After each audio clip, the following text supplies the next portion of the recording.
Assalamualaikum warahmatullahi wabarakatuh. Hello everyone, we are from group 3 and today we would like to explain about implicature. But before we get to the topic, let me introduce my teammate. There are me, Adhana Bila, Nandira Aulia Putri, and Ariji Balki Suryanjani. So now let's get to the topic. So implicature. What is implicature? According to Krida Laksana in Pratiwi, implicature is the meaning implied by the utterance of a sentence in a context, even though that meaning is not a part or fulfillment of what has been said. So, implicature is a meaning that is not expressed directly in a sentence, but can still be understood through the context of the conversation. There are 5 types of implicature. There are conversational implicature, generalized conversational implicature, scalar implicature, particularized conversational implicature, and conventional implicature.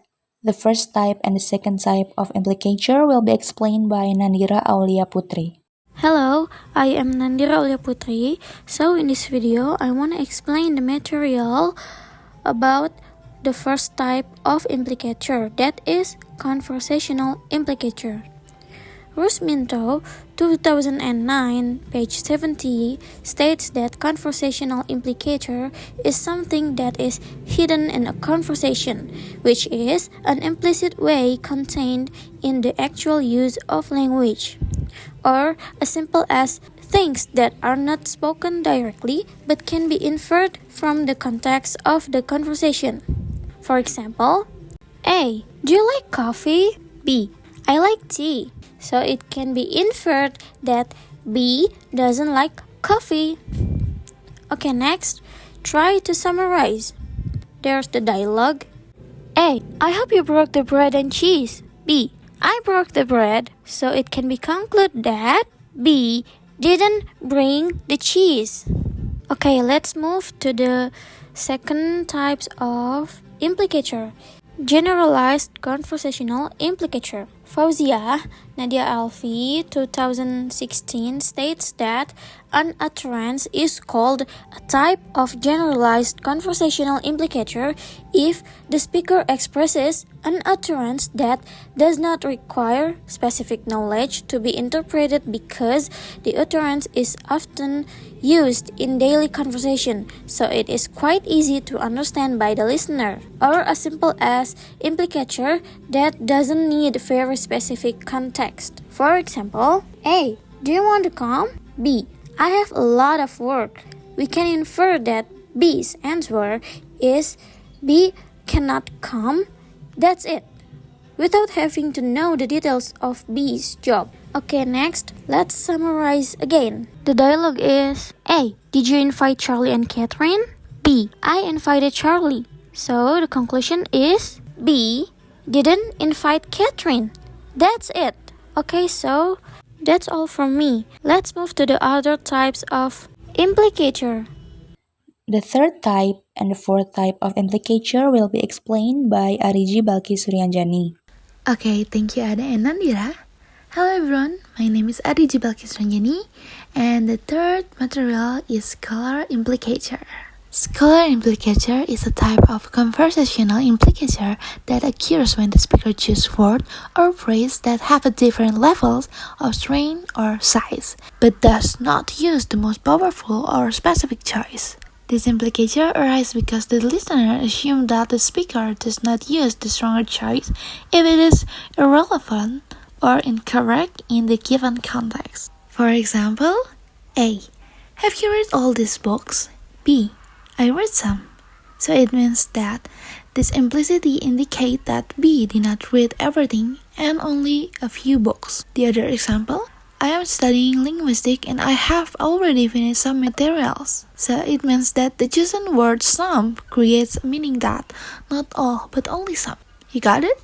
The next material is particularized conversational implicature. Particularized conversational implicature occurs when the implicature that arises in a conversation depends on the specific context or certain details of the situation. This implicature cannot be inferred generally from the literal meaning of the sentence, but must be understood in a wider context. For example, dialogue 1. A. Would you like to have a dinner at that restaurant? B. There is an important meeting at the office today. You see, from B answer, the implication is that B cannot have a dinner at the restaurant because B has an important meeting at the office. This implicature comes from the specific context that B has an important meeting that day, not because of some principle or other general reason. Next, dialogue 2. A. Where are you taking the dog?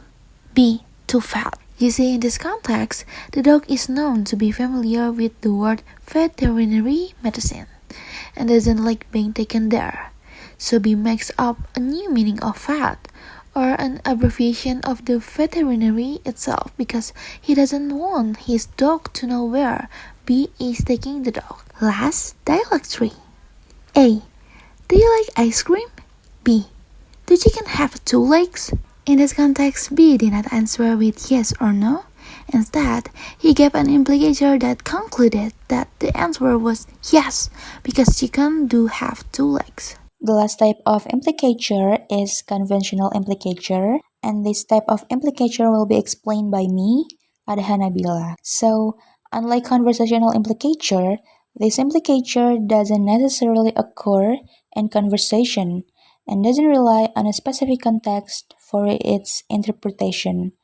So, it's like an extra layer of meaning in a sentence beyond its literal interpretation. For examples, John is a rich man, but he doesn't share.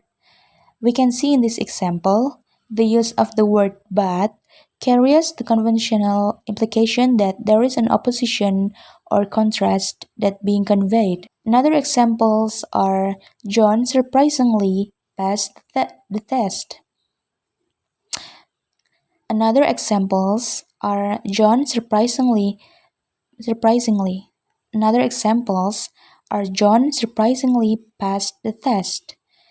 Uh, in this example, surprisingly implies an unexpected outcome. Another example, John yet again forgot to do his homework.